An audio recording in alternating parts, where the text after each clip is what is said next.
Cada vez que se acerca Yom Kippur, es común escuchar expresiones como se acerca el día del perdón, hay que ir a la sinagoga y pedirle perdón al Todopoderoso por el mal que hemos hecho durante todo el año. Por ello, aquel que no asiste al servicio de Yom Kippur piensa que no ha recibido el perdón divino y tiene que esperar entonces hasta el próximo año, hasta el próximo Yom Kippur, para pedir perdón nuevamente. Pero ¿es todo esto correcto? ¿Es el enfoque de Yom Kippur solamente pedir perdón y ser perdonados? ¿Acaso el Eterno no nos perdona cada vez que le pedimos disculpa con sinceridad y reparamos el error? En lo que vamos a concluir en esta primera parte es entendiendo que Yom Kippur o Yom Kippurim no está enfocado solamente en el perdón, sino en crear un estado de tahará, un estado de pureza, número uno en el Mikdash, en el santuario, en el Mishkan. Esto es crear un canal de acceso donde la Shejinah, la presencia del Todopoderoso, se pueda manifestar o pueda morar, esto es entre comillas. Y número dos, este estado de pureza también sería creado en el interior de cada uno de los hijos de Israel, donde el Eterno pudiera morar, otra vez entre comillas, y como consecuencia de esto es que existe el perdón. Bien, si leemos el capítulo 16 del libro Vaikra, Levíticos, se nos informa en que Yom Kippur se haría capará por el pueblo, pero ¿qué realmente significa el término capará o el término Yom Kippur? Vamos a comenzar analizando el significado de la raíz de este término en las diferentes ocasiones que se usa en el Tanaj. Vamos a ver cómo la raíz de la palabra Kippur, esta es Kaf, Pei o Fei y Resh, es usada para referirse a cubrir en el sentido de protección. En el libro de Bereshit, la primera vez que en la Torá se usa la raíz de esta palabra Kippur es en referencia al arca de Noah, diciendo: harás un arca de madera de ciprés, vejafarta alav, y cubrirás por dentro y por fuera con kofer, o sea, con brea. Y es así como podemos apreciar que el arca debía ser terminada con una cobertura protectora. Por esto dice vejafarta alav, y la cubrirás, o sea, cubrirla contra el agua, para que el agua no entrara dentro del arca.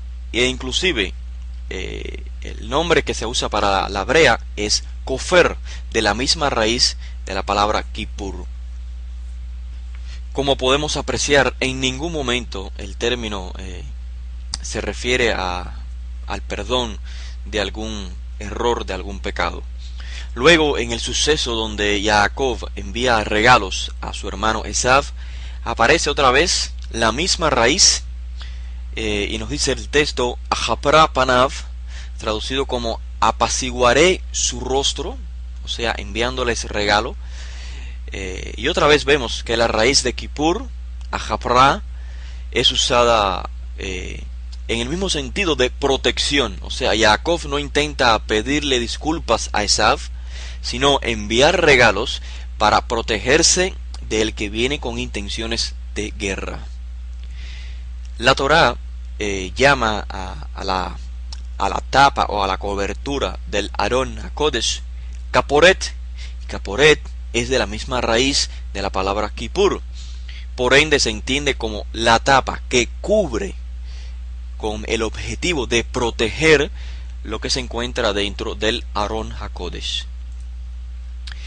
La primera vez que se usa el término exacto de Kippurim es en relación al procedimiento de los 7 días de la dedicación del Mishkan, del tabernáculo, antes de que comenzara a funcionar. Y nos dice el texto en el libro de Shemot, el capítulo 29, que un novillo de ofrenda por el pecado ofrecerás cada día para Kippurim, y cuando hagas capará sobre él, o sea, sobre el altar, lo ungirás para hacerlo santo, o sea, para separarlo. Durante 7 días harás capará sobre el altar y lo harás santo. Luego, en el capítulo 30 del mismo libro de Shemot, también se nos dice que se debe hacer Kippurim sobre el altar del incienso. Una vez cada año habrá capará sobre él. Y aunque en Shemot no se nos dice el día exacto en que se debía hacer capará sobre el altar de incienso, es en el libro de Vaikra, como les dije, en el capítulo 16, que se nos dan todos los detalles en referencia a esto que se llama Hatat HaKippurim. Y nos especifica el texto que se refiere efectivamente al día 10 del mes séptimo. Esto es Yom Kippur, y es por esto que el día es llamado textualmente en hebreo Yom HaKippurim. Ahora, también Aarón y sus hijos, o sea, los Kohanim, requerirían que para poder oficiar en el Mishkan por primera vez, la sangre de un cordero les fuera puesta sobre el lóbulo de la oreja derecha y sobre el dedo pulgar de su mano derecha, y también sobre el dedo pulgar del pie derecho, y rociar la sangre finalmente sobre el altar en derredor. Y esta sangre, nos dice el texto, que era para hacer capará sobre los Kohanim. Entonces, hagamos un resumen hasta aquí. Dijimos que Kippur significa cubrir, y en sentido de protección. También dijimos que tanto los Kohanim como los altares necesitaban Kippurim. Y claramente nos preguntamos si Kippur significase simplemente expiación o perdón o el reparar algún mal, ¿qué pecado cometió el altar? Si se hace Kippur o Kippurim sobre el altar, ¿qué pecado cometió el altar? Ninguno. Obviamente Kippur es, como dijimos, protección, o sea, la sangre sobre el altar y sobre los Kohanim los cubría y los protegía simbólicamente. Pero surge otra pregunta: ¿los cubrían y los protegían de qué o de quién? La respuesta es: los protegían de la Shejinah, de la presencia del Eterno que se manifestaría en el Mishkan. Ahora, sobre el procedimiento del ceremonial en Yom Kippur, el libro de Vaikra, el capítulo 16, nos dice: hará pues capará por el lugar santo a causa de las impurezas de los hijos de Israel y a causa de las transgresiones por todos sus pecados. Así hará también con la tienda de reunión que permanece con ellos en medio de sus impurezas. Note que aunque estén impuros los hijos de Israel debido a sus pecados, aún así la Shejinah puede morar en medio de ellos, y esto es gracias a la capará, gracias a la protección. Ahora, sin perder de vista el significado que hemos entendido de capará o de Kippur como protección, veamos cómo los sacrificios de Yom Kippur son prácticamente los mismos de los sacrificios que se hicieron en la dedicación del Mishkan. Y de esta manera podemos visualizar a Yom Kippur como una dedicación anual del Mishkan. Por ejemplo, en el día octavo de la dedicación, Aarón debía de ofrecer por él un novillo pequeño por el pecado y un carnero para holocausto. En Yom Kippur, Aarón también tiene que ofrecer un novillo por el pecado y también un carnero para el holocausto. y de igual manera en la dedicación se ofrecía por Israel, o sea por el pueblo de Israel, un macho cabrío por el pecado, y además también se ofrecía un novillo pequeño más un carnero pequeño. Y el día de Yom Kippur se ofrecía exactamente, bueno, casi igual. La diferencia era en que en Yom Kippur se ofrecían no solo un macho cabrío, sino dos machos cabríos, y se ofrecía también un carnero para holocausto. ¿Qué aprendemos de este paralelo? Bueno, como ya dijimos, este paralelo entre la dedicación del Mishkan y del día de Yom Kippur indican que Yom Kippur puede ser percibido como una repetición anual de la dedicación del Mishkan, o sea, de la protección que se realizó en el Mishkan antes de comenzar a funcionar. El Kohen Gadol debía preparar el Mishkan una vez cada año en Yom Kippur para poder recibir la Shejinah, así como sucedió en la inauguración del Mishkan. Y la ceremonia de Yom Kippur, la ceremonia de Kippurín o de Capará, o la protección, la cual se realizaba simbólicamente con sangre, era el medio a través del cual el Eterno acercaba a Israel, o sea, el Eterno podía acercar su Shejinah a Israel, y esto debía ser repetido una vez cada año. O sea, se repetía una vez cada año la inauguración o la protección del Mishkan. Pero sobre todo, aprendemos algo muy importante, que así como la ceremonia simbólica de Kippurim, o sea, de la cobertura protectora sobre los altares y sobre los Kohanim, fueron con el objetivo de crear una condición donde el Eterno pudiera morar, entre comillas, y de esta manera, similarmente en Yom Kippur, es la dedicación del corazón del hombre para que la presencia del Eterno habite en el hombre, tal como está descrito por los profetas que sucedería en los días del Mashiach, donde habrá una pureza interna. Ahora, para entender de manera mucho más clara el significado de Yom Kippur, debemos de analizarlo desde una perspectiva cronológica. ¿Cómo comienza Yom Kippur? ¿Conmemora Yom Kippur algún suceso anterior a su establecimiento? ¿Por qué Yom Kippur es el día 10 del séptimo mes? El orden de los acontecimientos, según la narración de la Torá, nos dice que cuando Israel llegó al monte Sinaí, Moshe subió a recibir las primeras tablas. Luego la Torá nos narra la orden de construir el Mishkan, el tabernáculo, y posteriormente la Torá narra el pecado del becerro de oro y las segundas tablas. En otras palabras, el orden de los sucesos, de acuerdo están narrados en la Torá, es el siguiente. Primero, vemos que se entregan las tablas. Segundo, se ordena construir el Mishkan. Tercero, el becerro de oro. Y cuarto, las segundas tablas. Sin embargo, los comentaristas, basados en el principio de que la Torá no utiliza la cronología en la narración, nos dice lo siguiente.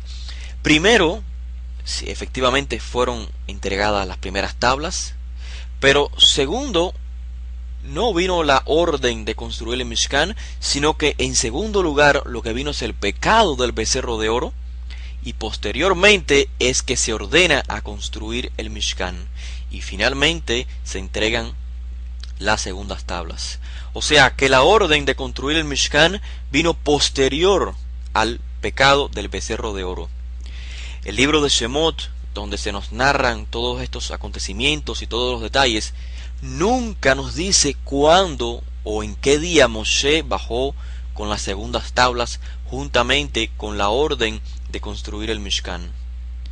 Es solamente basado en las palabras del libro de Devarim, capítulo 9, donde Moshe hace un recuento de los sucesos que los intérpretes enseñan que fue precisamente el día 10 del mes 7, o sea en Yom Kippur, después de los 40 días de ayunos de Moshe.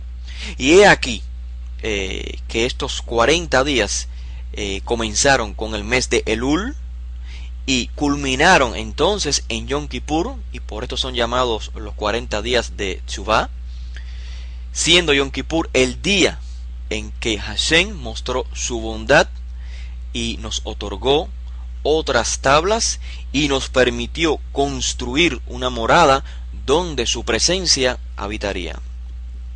Y esto lo entenderemos mejor si leemos qué es lo que fue a hacer Moshe cuando subió al Eterno después que el pueblo había pecado. Después de que ya habían muerto los que habían pecado contra Hashem, nos dice el texto de Shemot capítulo 32, Moshe dijo al pueblo: ustedes han cometido Hata'á Gedolá, un gran pecado, o sea, en referencia al becerro de oro. Ahora subiré al Eterno y quizás adquiera capará por el pecado de ustedes. En otras palabras, Moshe fue a buscar Kippur por el pueblo como un Kohen Gadol, aun cuando Yom Kippur no había sido establecido. El texto nos dice que Moshe dijo: yo te ruego, pues este pueblo ha cometido un gran pecado, perdona ahora a su pecado, y si no, bórrame ahora de tu libro que has escrito. Los comentaristas clásicos como Nachmanides nos dicen que es por haber estado dispuesto a ser borrado del libro de la vida para salvar a su pueblo que el Eterno le concedió la gracia que le implorara a Moshe. Esto quiere decir que por la vida de Moshe el pueblo recibió Kippur. Teniendo esto presente es que podemos entender el porqué en el Talmud, el tratado Sotá, Daf 14a, leemos que el Rav Simlai dice que Moshe aseguró capará para los que hicieron el becerro de oro, y finalmente cita las palabras del profeta Isaías 53 para apoyar su tesis, citando cargará sus iniquidades, o sea, aplicando Isaías 53 al suceso de Moshe. Y por eso es importante la cronología, para poder entender que Yom Kippur quedó históricamente como un memorial de la capará que obtuvo Moshe por el pecado del pueblo. Y además aprendemos que la orden de construir el Mishkan también fue una muestra de la capará, del perdón, de la expiación que logró Moshe. Y si ya sabemos que capará significa cobertura o protección, entonces de manera mucho más clara percibimos que el Mishkan es una protección para poder recibir la Shejinah, o sea, una manera en que la Shejinah pueda estar entre los hijos de Israel sin que éstos mueran a causa de sus pecados. Y como pudimos ver anteriormente, también el altar de sacrificios y el altar de incienso del Mishkan debieron ser simbólicamente protegidos, así como también los Kohanim. Todos hicieron un ceremonial de Kippurim antes de que se manifestara la Shejinah. En base a esta explicación, podemos percibir al Mishkan como una repetición del Sinaí, no solamente como una repetición del día de la dedicación del Mishkan, sino una repetición del suceso en Sinaí. Cuando el Eterno dio las segundas tablas, también dijo: me harán un Mikdash, o sea, un lugar santo, un lugar separado, y yo habitaré entre ellos. En otras palabras, aunque no fueron merecedores de mi Shejinah, les daré una oportunidad, otra oportunidad, para que reciban mi Shejinah. Y esto será a través del Mishkan, construyendo una morada en símbolo del monte Sinaí, que andará por el medio del desierto junto a ustedes. Notemos algunos ejemplos que nos muestran cómo el Mishkan, el tabernáculo, es en efecto una repetición del suceso en el monte Sinaí. Por ejemplo, en Har Sinaí, en el monte Sinaí, hubieron 3 espacios: Moshe, los Kohanim y el pueblo más abajo. O sea, arriba estaba Moshe, en el medio los Kohanim y más abajo estaba el pueblo. En el Mishkan tenemos los mismos 3 espacios. tenemos un espacio llamado el Kodesh Kodeshim, otro espacio Kodesh, y finalmente tenemos el atrio. En Har Sinaí tenemos a Moshe recibiendo la Torá, donde está la presencia del Eterno, y posteriormente ingresa a interceder por el pueblo. Tenemos también en el monte Sinaí los Kohanim, más debajo de Moshe, cubiertos con una nube, la cual separaba al resto del pueblo de la Shejinah donde estaba Moshe. Y finalmente tenemos al pueblo abajo esperando a Moshe. En el Mishkan esto se repite. Tenemos al Kohen Gadol como el sumo sacerdote, donde estaba el Arón Kodesh conteniendo la Torá, o sea, la misma Torá que recibió Moshe en Har Sinaí, donde entraba una vez al año para interceder por el pueblo, igual que hizo Moshe. En segundo lugar tenemos a los Kohanim en el lugar donde estaba la menorá y el shulchan y la mesa, en el lugar donde el altar de incienso creaba una especie de nube que igualmente separaba al pueblo de la Shejinah, o sea, de donde estaba el Kohen Gadol. Y finalmente tenemos al pueblo en el atrio esperando al Kohen. También podemos percibir que el Mishkan es una repetición del Sinaí en la institución de las Korbanot. Si notamos, las Korbanot se dividen a grosso modo en dos tipos, pero lo interesante es que primero se mencionan las Korbanot voluntarias, o sea, Olam, Mincha y Shelamim, que podían traerse si la persona deseaba. Y en segundo lugar, se mencionan las Korbanot obligatorias, o sea, la denominada Hatat, el pecado, Asham, o la culpa, y estas debían ser traídas por violar cualquier mitzvah de la Torá. Si recordamos qué hicieron Moshe y los hijos de Israel antes de Moshe recibir la Torá, entonces hayamos sentido en el por qué las primeras Korbanot son voluntarias y las segundas son las obligatorias. La Torá narra en el libro de Shemot, capítulo 24, cómo los hijos de Israel, antes de recibir la Torá, ofrecieron Olá y Shelamim, o sea, ofrecieron los Korbanot voluntarias, aún sin el Eterno haber instituido las Korbanot. Y de esta manera vemos en las instrucciones de las Korbanot cómo se repite el suceso del Sinaí. Vemos en las instrucciones sobre las Korbanot que primero se mencionan el ideal. ¿Cuál es el ideal? El ideal es Olá, Shelamim, Mincha, o sea, las ofrendas de gratitud, las ofrendas voluntarias. Y solamente luego del becerro de oro es que se mencionan las Korbanot obligatorias por el pecado y por la culpa. En base a que Yom Kippur es una repetición del suceso en Sinaí, miremos también el tema del ayuno relacionado en orden cronológico. En el libro de Vaikra, capítulo 16, y aún en el capítulo 23, se dice que en Yom Kippur hay que afligir o humillar el alma. En hebreo esto son términos que equivalen a ayunar. De hecho, el término ta'anit o aflicción es usado en la literatura hebrea para referirse específicamente al ayuno en el sentido no solo de dejar de comer, sino en todo lo que significa la aflicción. Pero lo interesante de la expresión afligir o ta'anit, afligir el alma, es cómo se puede afligir el alma. Porque el texto no dice simplemente hagan ta'anit, sino especifica te'anu et nafshotechem, o sea, aflijan la nefesh. Debido a que los conceptos hebreos son tan diferentes a los conceptos occidentales, se hace muy difícil entender cómo es que afligir el alma significa ayunar, o en otras palabras, cómo el alma puede comer. Según la Torá, la nefesh se encuentra en la sangre Y en este contexto entendemos hebraísmos como, por ejemplo, cuando Yehoshua dijo a sus alumnos, cuando Yehoshua de Nazaret dijo a sus alumnos: no estén preocupados por la comida de vuestra nefesh. Si esto lo leemos desde una perspectiva occidental, no se entendería, porque el alma no tiene nada que ver con el cuerpo.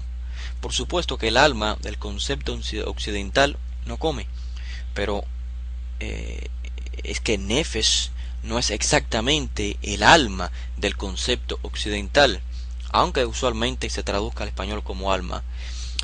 Miren, en hebreo existen varios términos para describir esa parte espiritual en el ser humano que en español se le llama alma o espíritu.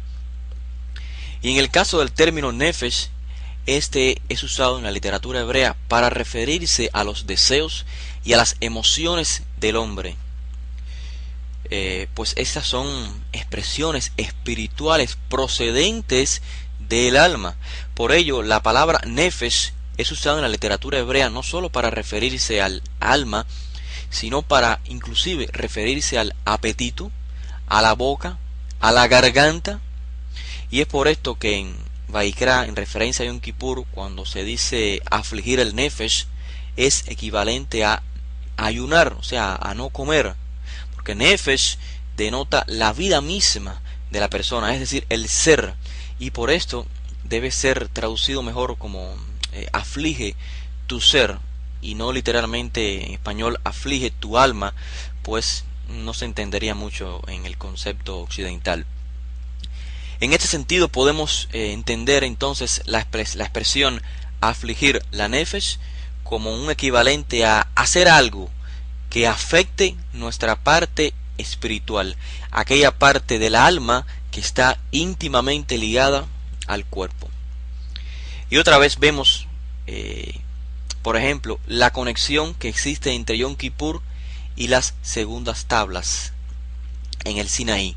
Primeramente dice el libro de Shemot en el capítulo 32 que cuando Moshe recibió las primeras tablas, mientras el pueblo pecaba con el becerro de oro, nos dice el texto que Moshe dijo kolanot, gritos de aflicción. Y así la aflicción en Yom Kippur también es un memorial de aquella aflicción en Sinaí debido al pecado del becerro de oro. Además, el ayuno también nos recuerda a el ayuno de Moshe al subir para adquirir capará por el pueblo, luego del pecado del becerro de oro, pues también el ayuno ocurre en la misma fecha, como lo mencionamos anteriormente, en base a lo que dice el libro de Devarim, el capítulo 9, versículo 9. Ahora, antes de continuar, notemos los diferentes efectos que tiene la capará en el ser humano. O sea, con la capará se logra el perdón, se logra borrar el pecado, se logra desviar el pecado y se logra pureza. Miremos primeramente Silja, o sea, el perdón que se adquiere por medio de la capará. Para esto debemos de notar que la raíz de Kippur se asocia algunas veces con el término Silja, con el término hebreo para perdón. Por ejemplo, esto se encuentra en el mismo libro de Vaikra, capítulos 4 y el capítulo 5. Y esto es en relación a los sacrificios de Hatat, o sea, de la ofrenda por el pecado, y de Hashem, de la ofrenda por la culpa.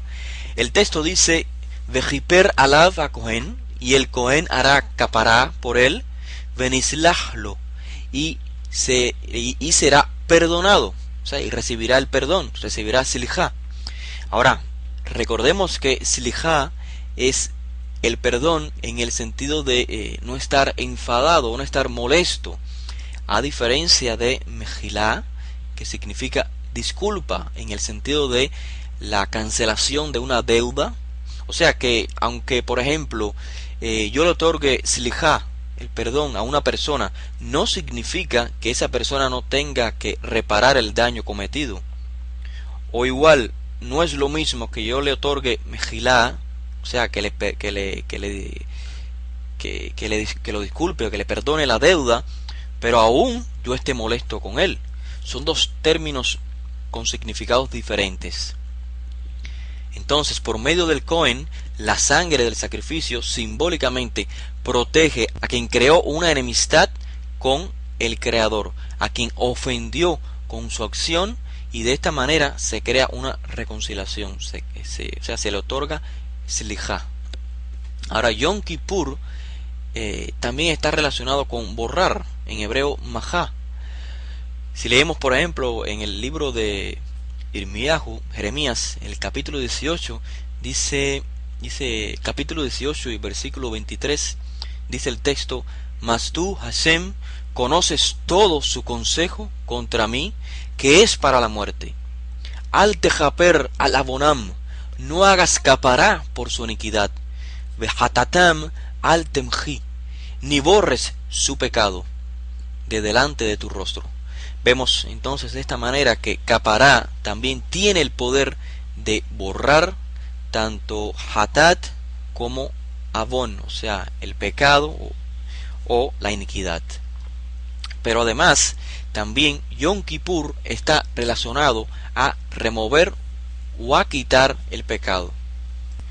Leemos en el libro de Isaías, capítulo 6 y versículo 7, dice: Y tocando con él sobre mi boca, dijo: He aquí que esto tocó tus labios. Besar aboneja, vejatatja tejupar, y quitará tu iniquidad, y tu pecado tendrá capará. Dice también Isaías capítulo 27, dice: Por lo tanto, de esta manera, Yejupar Abón y Jacob, o sea, tendrá capará la iniquidad de Jacob. Dice: y este será todo el futuro, Hasir Hatato, la remoción de su pecado. O sea, de manera clara, capará tiene el poder también de remover y de quitar el pecado, la iniquidad. Entonces, no solamente a través de capará se obtiene slijá, perdón, sino también mahá, o sea, borrar, también hasar, que es remover o quitar, y vamos a ver a continuación que también Kippur está relacionado con tahará, con pureza. O sea, el término Kippur también está asociado en las escrituras con la pureza. Y esto lo podemos ver precisamente en el día en Vaikra 16, donde se menciona el día de Kippur. Se nos dice que el efecto que tenía Kippur era cubrir las tumot, o sea, las impurezas, y dice entonces que al remover las tumot, las impurezas, el pueblo quedaba en estado de tahará, de pureza. Dice el texto literalmente: Vejiper a la Kodesh mitumot bene Israel, y hará capará sobre el santuario por las impurezas de los hijos de Israel.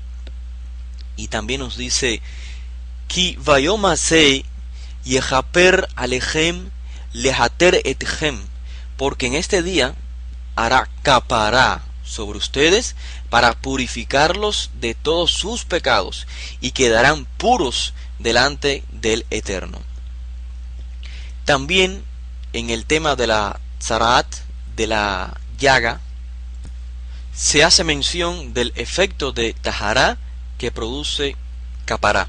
O sea, con el ceremonial de las dos aves, cuando dice el texto en Vaikra: y soltará la avecilla viva fuera de la ciudad sobre la extensión del campamento, y así hará capará sobre la casa y quedará en estado de tahará. Como ya hemos dicho en otras ocasiones, los términos tahará y tumá no se refieren a la higiene, a la limpieza, a la suciedad, sino a un canal de acceso a lo divino, o lo opuesto a esto, a la ausencia de ese canal, y por supuesto aplicando también al ámbito espiritual interno del ser humano, como también en el ámbito físico. O sea que una mujer que da a luz a un hijo varón pasa un tiempo en estado de tumá, pero esto no significa que sea por falta de higiene, sino que debido a que había en su interior un canal de acceso a lo divino, esto es la neshama, el alma, la chispa divina que tiene el niño varón en su interior, al separarse, queda entonces un vacío, la ausencia de ese canal divino.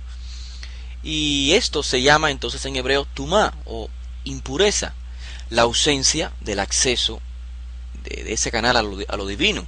Y por consecuencia, cuando la madre da a luz a una niña, una hembra, el tiempo en estado de tumá o de impureza es mayor que el del niño varón, por la simple razón de que la hija también tenía o tiene el potencial de traer en su vientre otro canal de acceso a lo divino. Y por ello, mientras mayor es el canal de acceso, mayor también es el proceso en quitar este canal. Esto concuerda totalmente con el significado de Yom Kippur como el día de cubrir, para crear un acceso a la Shejinah, un acceso a lo divino. Por esto dice el texto en Vayikra 16, porque en este día hará capará sobre ustedes para purificarlos de todas sus impurezas. Pero el problema radica en cómo permanecer en ese estado de tahará. En otras palabras, cómo continuar haciendo lo mejor posible sin volver a cometer un pecado, el cual nos vuelva a llevar al estado de tumá. El hecho de que todos los años se requiera nuevamente capará significa que Israel volvía otra vez a un estado de tumá. O sea que la capará no le garantizaba el estado de pureza. O sea, no eran los sacrificios los que garantizaban que el ser humano iba a permanecer en estado de tahará, de pureza, por tiempo indefinido, sino era simplemente por tiempo, o sea, era temporal, hasta que Israel volviese a caer otra vez en estado de tumá y debido a la falta de obediencia, y tendría otra vez que acudir para obtener capará por medio de los sacrificios.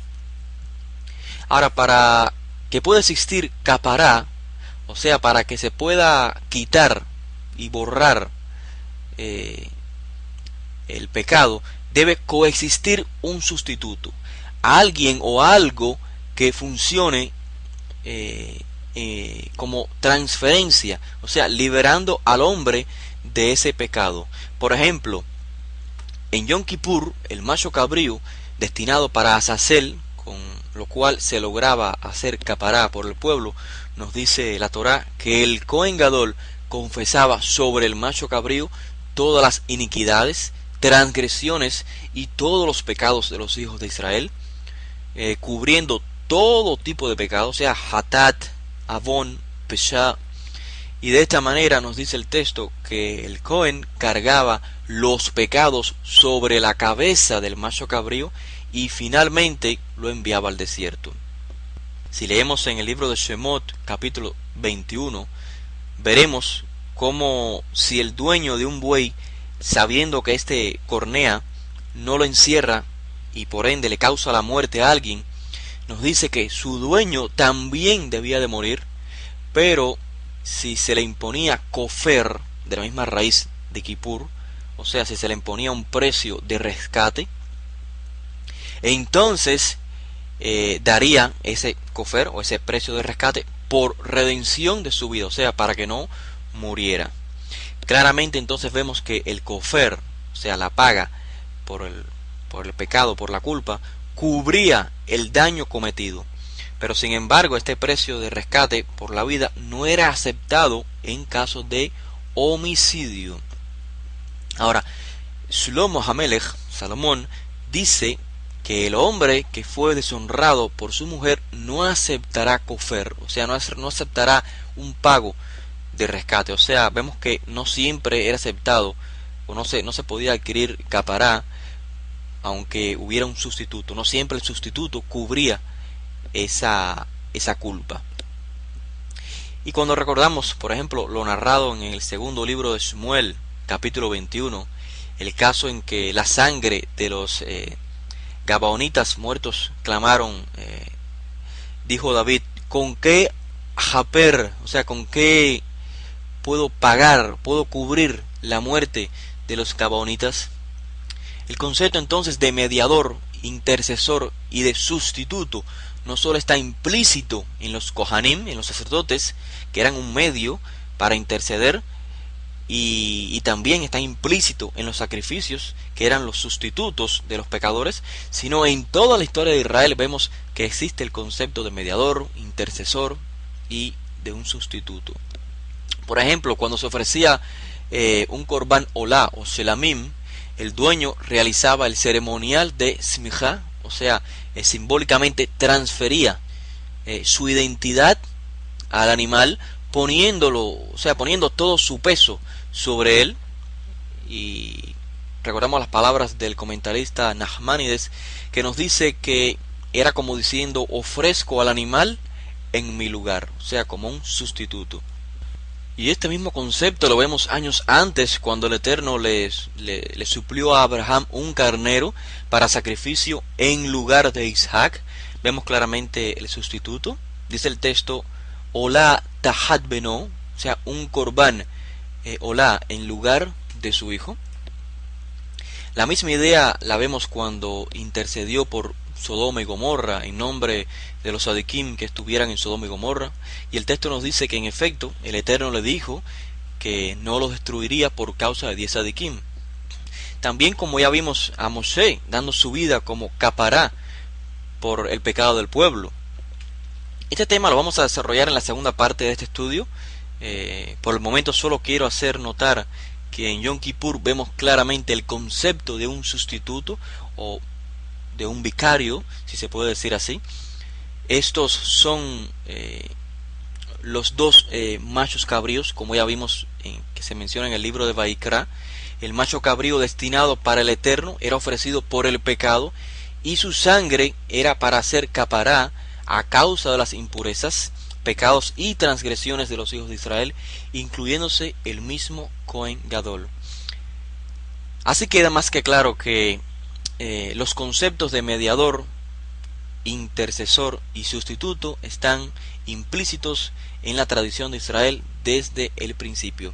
Repito, este tema lo vamos a desarrollar en la segunda parte de manera más detallada. Ahora, quiero también mencionar a Yom Kippur en referencia a los diferentes tipos de pecados: Het, Avon y Pesha. Es común en la actualidad escuchar a algunos que dicen que los sacrificios Hatat, o sea, por el pecado, y los sacrificios Asham, por la culpa, eran para los pecados cometidos sin intención, o sea, los pecados que se cometieron sin querer. Y por ende, si alguien había pecado sabiendo lo que estaba haciendo, o sea, si cometía Avon, que es una iniquidad, o sea, sabiendo que estaba pecando pero no pudiendo evitarlo debido a su impulso, o inclusive si cometía Pesha, que es el pecado realizado por ofender a Hashem, esta persona no tenía oportunidad de ofrecer ningún corbán, porque no existía ofrenda para esta clase de pecados. O sea, el pecador no le quedaba otro remedio que buscar el perdón del Eterno sin posibilidad de poder hacer un sacrificio. Sin embargo, con las citas anteriores que ya leímos de Vaikra capítulo 16, quedó más que claro que en Yom Kippur los dos machos cabríos eran ofrenda, no solo por Het, o sea, por el pecado sin intención, sino el texto claramente especifica que se hacía capará por Avon, por iniquidad, y por Pesha, por la transgresión. Esto equivale a los pecados con intención. Pero además, como vimos anteriormente, las korbanot se dividen en dos tipos: las voluntarias y aquellas que son obligatorias, denominadas Hatat por el pecado y Asham por la culpa, que debían de traerse por violar cualquier mitzvah. Es cierto que en el capítulo 4 del libro de Vaikra, en efecto, se especifica que el Korban Hatat debía ser traído si la persona no cumplía cualquier mitzvah, y esto de forma involuntaria.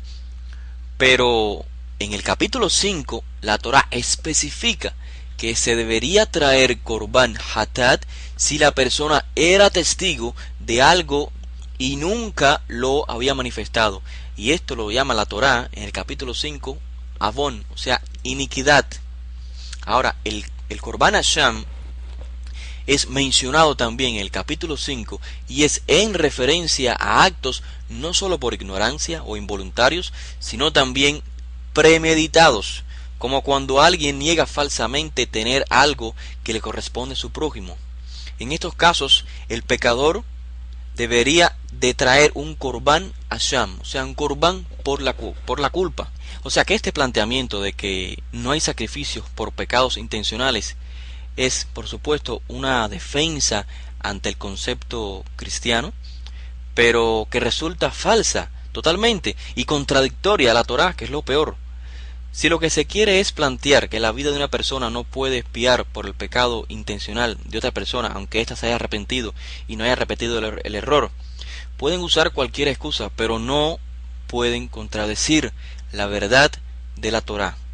Las ofrendas, los korbanot, sí expiaban por pecados intencionales, por pecados voluntarios. Ahora, ¿qué sucede entonces en Yom Kippur sin templo? ¿Se puede lograr capará por algún otro medio que no sea la muerte de un inocente? Después de la destrucción del Mikdash, surgieron ciertas opiniones en cómo lograr capará sin el sacrificio. Muchos rabbanim opinan que con la tshuvá, con la tfilá y con la sedaká se podía obtener capará, o sea, sin necesidad de un sacrificio. Pero ¿cómo surge toda esta idea? Bien, la tradición nos dice que el origen de esto es en una ocasión donde después de la destrucción del Bet HaMikdash, Rabban Yohanan ben Zakkai salía de Jerusalén con su discípulo Rabbi Yoshua ben Hanania, y ambos vieron las ruinas del Bet HaMikdash. Yoshua ben Hanania le dijo o expresó: ay de nosotros por este lugar, desolado está este lugar donde las iniquidades de Israel eran expiadas. Pero Rabban Yohanan ben Zakkai le dijo: no te aflijas, hijo mío, tenemos otro método de expiación efectivo como este. ¿Y cuál es?, le pregunta a Rabbi Yoshua ben Hanania. A lo que Yohanan ben Zakkai responde: son los actos de bondad, como está dicho. Y entonces Yohanan cita al profeta Osea, donde dice: yo deseo Hesed y no sacrificio, o sea, deseo la bondad, los actos de bondad y no el sacrificio. Y continúa la narración y nos dice que los actos de bondad se refieren a hacerle algún bien a un fallecido, ayudar monetariamente al pobre y orar 3 veces al día. Inclusive en el libro de Mishle Shlomo, en Proverbios capítulo 21, se dice algo muy similar a lo que dice el profeta Osea. Dice Shlomo: el hacer justicia y derecho es más deseado por el Eterno que el sacrificio. Y Osea dijo: yo deseo Hesed y no sacrificio. Nos preguntamos entonces, ¿tenía razón Yohanan ben Zakkai? O sea, por medio de los actos de bondad se puede adquirir capará. Bien, ni Osea ni Shlomo dijeron: no hagan más sacrificios, solo hagan bondad, justicia, oren, y con esto ya se adquiere expiación, ya no hace falta los sacrificios. O sea, decir que Osea y Shlomo dijeron esto es tergiversar sus palabras. El razonamiento lógico es que si los actos de bondad y las oraciones sustituyen los sacrificios, entonces ¿por qué se siguieron haciendo sacrificios hasta el año 70? Lo que digo Osea y Shlomo es que la sedaká y el Hesed son más importantes que los sacrificios, pero en el contexto de que es precisamente porque el hombre no se conduce con bondad y con justicia que existen los sacrificios. O sea que el objetivo no está en que el hombre siga pecando y ofreciendo sacrificios, sino en que cuando ofrezca un sacrificio por el pecado no vuelva a cometer el mismo error, sino que practique la justicia y la bondad. Con esta tradición de las palabras de Yohanan se pretende decir que desde antes de la institución de los sacrificios ya existía otro método para obtener la capará. Sin embargo, lo que leemos es que su discípulo Rabbi Yoshua ben Hanania no conocía otra forma de expiación, sino a través de los sacrificios, y es por esto que se lamenta de la destrucción del santuario. Fue solo después de la destrucción del Bet HaMikdash que su maestro, Rabban Yohanan ben Zakkai, según esta tradición, interpreta una cita de los profetas como diciendo que había otro medio para alcanzar capará aparte de los sacrificios. O sea, lo que nos dice es el objetivo de los sacrificios, no la sustitución de los sacrificios. De acuerdo a lo que hemos visto sobre Yom Kippur, nos queda claro que sin el templo, sin el Bet HaMikdash, no se puede realizar más Kippurim, según las leyes de la Torá para los sacrificios. O sea, en base a la Kejuná de Aarón, al sacerdocio de Aarón, no se puede crear esa protección que cubría a los hijos de Israel para poder recibir la Shejinah. No se puede borrar o quitar el pecado y la iniquidad. Y por lo tanto tampoco se puede crear ese estado de Tahará, donde finalmente se puede presenciar la Shejinah. Esto no es posible sin el Bet HaMikdash.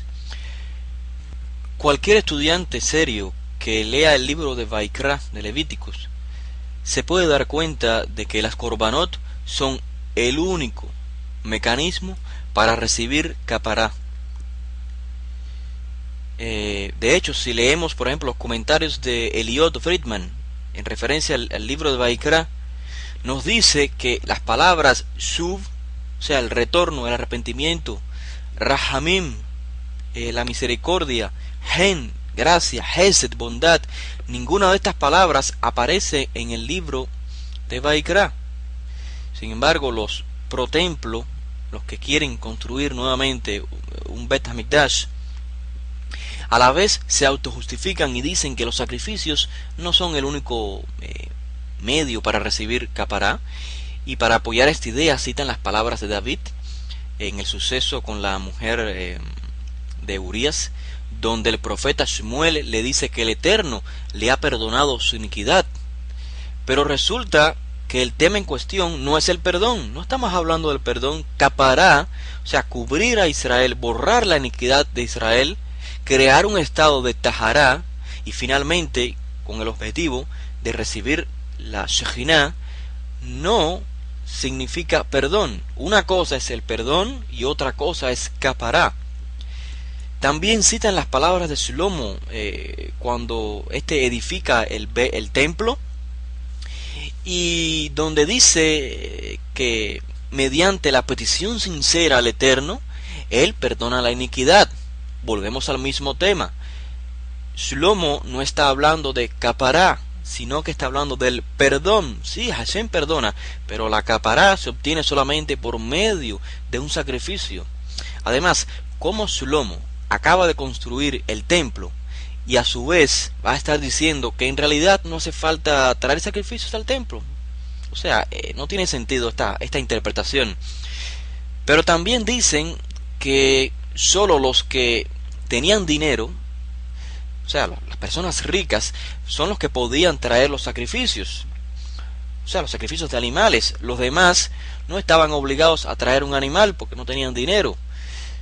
Si leemos el contexto en donde se les permite a los pobres traer harina en lugar de un animal, nos daremos cuenta de que esa harina era colocada sobre el altar donde estaban los sacrificios de animales, donde ya estaba la sangre de un corbán. Pero inclusive yo pregunto, ¿por qué el Eterno estableció los sacrificios? Si no hicieran falta los sacrificios, entonces ¿para qué el Eterno les ordena y les complica la vida a los hijos de Israel con tantos reglamentos en referencia a los sacrificios? Si con la oración y el arrepentimiento y la sedacá basta, entonces ¿por qué el Eterno no instituyó los rezos en lugar de los sacrificios?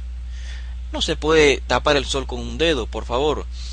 Está más que claro que el Eterno perdona a todo el que con sinceridad abandone el error y repara el daño. Nadie tiene que esperar a Yom Kippur para pedir perdón. El Eterno otorga Slijá, el perdón, pero eso no significa que la culpa haya sido borrada. Eso no significa que exista capará, eso no significa que exista un canal de tahará, un canal de acceso a lo divino. No podemos mezclar los conceptos de slijá y capará. La tshuvá, el arrepentimiento, el retorno y la reparación del daño meritan el perdón, pero la capará, o sea, el borrar el daño, el declarar al ser humano tahor, es solo por medio del sacrificio. Y según la Torá en Vayikra 17, solo la sangre puede hacer capará. Cuando leemos el libro de Amós, por ejemplo, por citar un ejemplo, en el capítulo 7 del libro de Amós, vemos que el profeta pide slijá, pide perdón a Hashem por el pueblo. Dice: Hashem slachna, mi yakum Yaakov. Hashem, perdona, te ruego. ¿Cómo podrá vivir, cómo podrá resistir Jacob? Y el profeta nos dice que en efecto, Niham Hashem, el Eterno se apiadó. En efecto, perdona, pero eso no significa que le otorgara capará. O sea, no podemos confundir capará con slijá. Yom Kippur no es solo cuestión de perdón. Los pro templo lo que tratan es de confundir, identificando a Yom Kippur solo como el día del perdón. Pero no es así. Yom Kippur es más, mucho más que perdón. Es capará, para recibir la Shejinah. Si no necesitamos los sacrificios, entonces ¿para qué quieren construir un templo? La respuesta es clara. Quieren un templo para que baje la Shejinah, porque es una cadena. Sin templo no hay capará. Concluimos con esta primera parte. Slijá, el perdón, es posible hallarlo aún sin templo. Mejilá, la disculpa por los daños cometidos, es posible hallarla aún sin templo. Pero capará, ¿es posible sin un corbán hallar capará? Capará está más allá de la capacidad humana. Es ir al pasado y remover, borrar el daño hecho y liberar a la persona de esa opresión interna, lo cual resulta en un cambio interno. Y es por eso que entraba el Kohen Gadol al Kodesh Kodashim, al lugar más separado, más íntimo, donde por medio del corbán, del sacrificio, de la sangre, obtenía capará.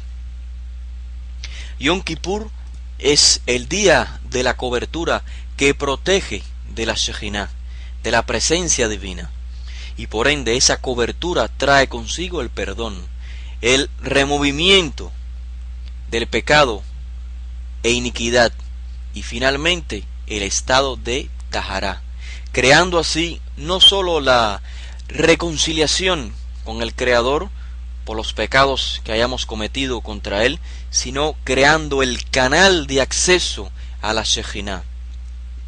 Por ello, debía de ofrecerse Hatat Kippurim, una ofrenda por el pecado, para cobertura, para protección, lo cual según las leyes de la Torá, para el sacerdocio de Aarón, es imposible realizarlo en la actualidad. En orden cronológico, Yom Kippur se debe percibir como una repetición de varios sucesos. Número 1, la capará que recibió el pueblo luego del becerro de oro, mostrada en el recibimiento de las segundas tablas y en el permiso de construir un Mishkan. Número 2, Yom Kippur también se debe percibir como una repetición de la dedicación del Mishkan, donde tanto los altares y los Kohanim recibían capará, recibían la protección y quedaban entonces en estado de pureza antes de manifestarse la presencia del Eterno. Yom Kippur es el día donde podemos percibir la bondad inmerecida del Eterno, el cual quiere mostrarnos su presencia aún sin nosotros merecerla. Pero de acuerdo al establecimiento de la Kejuná de Aarón, el Mishkan y las Korbanot, si no hay templo, no se puede realizar el ceremonial de capará, y sin capará no hay Shejinah. Ahora, pregunto, ¿Existe otro medio para lograr capará? Ya vimos que el medio propuesto por Yohanan ben Zakkai, de acuerdo a la tradición que leímos, no es válido. ¿Pero existe otro medio? El profeta Irmiyahu, en el capítulo 3 de su libro y el verso 16, dice en referencia a los días del Mashiach: sucederán aquellos días, declara el Eterno, no se dirá más arca del pacto del Eterno, no les vendrá a la mente ni la recordarán, no la echarán de menos ni será hecha de nuevo. Con esta cita pasamos entonces a la segunda parte de este estudio, en la que vamos a analizar cómo se puede obtener capará, la capará verdadera, aún sin el Beit HaMikdash, no a través de un servicio en Yom Kippur en el que pasamos el día orando y pidiendo por la reconstrucción del templo, no estudiando simplemente los sacrificios de Yom Kippur, no a través de un ceremonial moderno de caparot con gallinas, con dinero, con rezos, sino como los profetas de Israel percibieron Yom Kippur en los días del Mashiach.